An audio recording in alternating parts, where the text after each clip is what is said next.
Before we get into the video, I want to note that I'm not trying to offend anybody. If you like these curses, there's nothing wrong with that. I just like making videos about stereotype stuff and CFDs, and I like watching them. So this is why I want to make one. Also, I forgot the legend curse in the last video. Yeah, I don't know. I made it on an iPhone, okay? So, not a lot of professionalism back then. I will not forget it in this video, though. So, if it wasn't for you guys, I probably would forget it in this one. Anyways, make sure to like, subscribe, and comment down below what you think of the video. And without further ado, let's get into Sea of Thieves Curse Stereotypes Part 2. First up, we have the Ashen Curse. This is a really cool looking curse with a ton of stereotypes behind it. Some stereotypes with the Ashen Curse are basically new players usually use this curse. Basically, this is like the noob curse of Sea of Thieves. Because it's a really cool looking curse and really easy to get, newer players are attracted to this curse the most. At one point, it was also one of the most common curses in the game. I don't believe so anymore since most people know it is associated with the newer players, but still, it's very easy and common in the game. Some stereotypes around this curse is that the people using this curse don't really know what they're doing and aren't great at the game. They're probably like babies to the Sea of Thieves with only a few hundred hours at this point, and they're just kind of learning the few steps of Sea of Thieves. Still though, they aren't completely helpless since this is their first curse. They know what they're doing. Sometimes you will meet a pretty good player using this curse, but you know, it's every now and then. Anyways, next up for the curses, we have the Curse of the Order, or the Order of Souls curse. This is a really cool looking curse that I actually used to use a lot back in the day. I don't use it as much anymore since I got the legend curse, but it's still really cool. The stereotypes around this curse are usually you're like the emo kid of Sea of Thieves or the chill guy of Sea of Thieves. These guys usually aren't toxic at all, and they're pretty chill. I see a lot of people using this curse for tucking, since they want to get the maximum amount of blackness on the character so they can hide in the dark. These guys are usually just like, you know, really chill though. I haven't really met anyone who's really cussing me out with this curse, and if I do meet someone cussing me out with this curse, it's really rare. These guys will usually just be locked in on just doing whatever, just kind of going with what the crew wants, especially an open crew, and won't really bring up too much of problems or anything at that. They aren't incredible at the game usually, but they are still pretty good since they had to do a little bit more than the Ashen curse to get their curse. And they probably have some pretty cool stuff on their character too.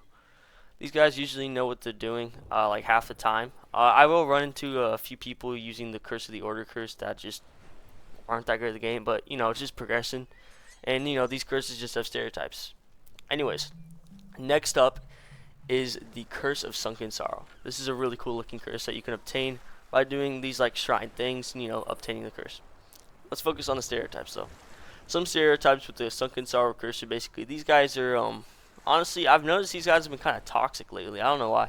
I've run into a few of these guys, and mostly toxic. I have run into a few chill ones. It's kind of 50-50 when it comes to the behavior, I guess.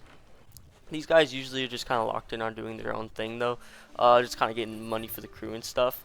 They think they're pretty good at Hourglass, and I mean sometimes they are pretty good at Hourglass in PvP, but a lot of the times they're not. It's pretty apparent when they're losing in battle, but you know, sometimes they actually are pretty good at the game. I actually really do like this curse, and it's honestly, in my opinion, one of the coolest curses in the game. You know, it just has some stereotypes around it. Also, there's not a lot of stuff you can use to put together with it, but this new hat for the season looks really well with it.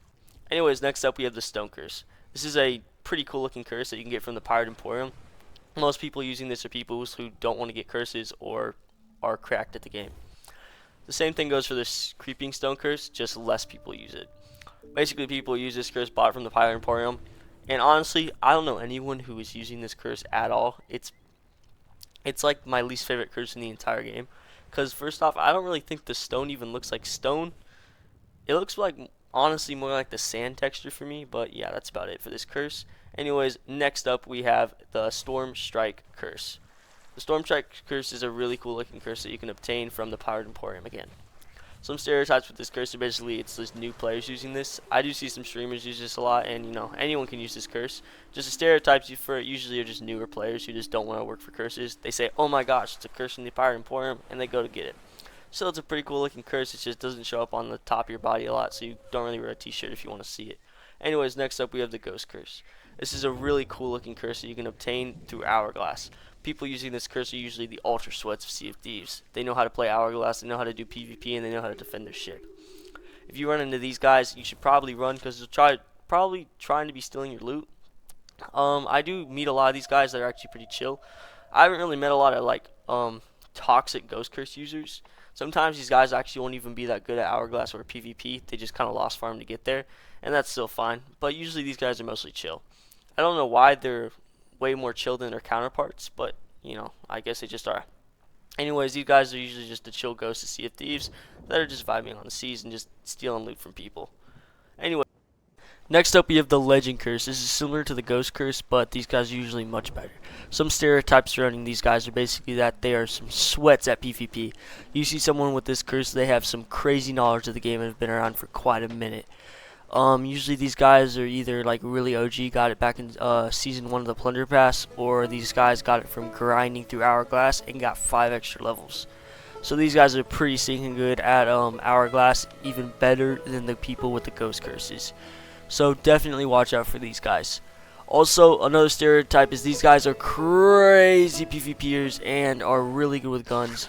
Anyways, next up we have the Skelly Curse. Skelly Curse is one of the coolest curses in the game with many stereotypes surrounding it. You've probably run into these guys a few times too. These guys are usually pretty good at PvP and also kind of have a reputation of being a little bit toxic. You will meet some pretty nice Skelly Curse users, but these guys usually are on the more toxic side than anything. It's important to watch out for these guys because these guys will ram your boat and destroy you in an Hourglass fight.